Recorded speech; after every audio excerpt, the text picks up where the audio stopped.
La sesión extra solicitada por los campesinos para tratar el veto del Poder Ejecutivo en torno a esta ley de rehabilitación financiera finalmente podría concretarse recién el día jueves.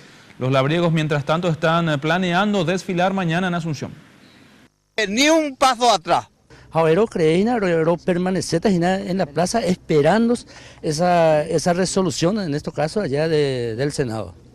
Así arrancaba la mañana del lunes, con los campesinos presionando a los senadores para que se trate el veto.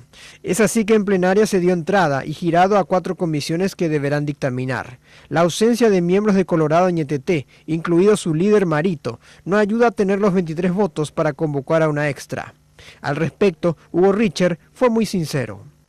Hoy no hay voto, estamos 21-22, por ahí. Intentar convocar una extraordinaria para el miércoles veo complicada.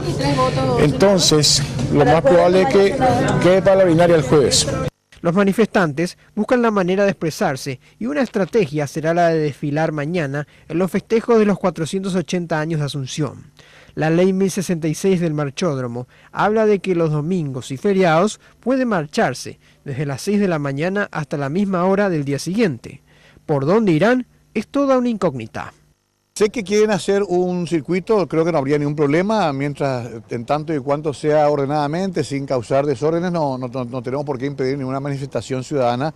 Los campesinos dijeron que controlarán al pie de la letra el cumplimiento de la ley de emergencia agrícola recién promulgada, para que no se inmiscuyan sectores cartistas interesados en manipular los recursos.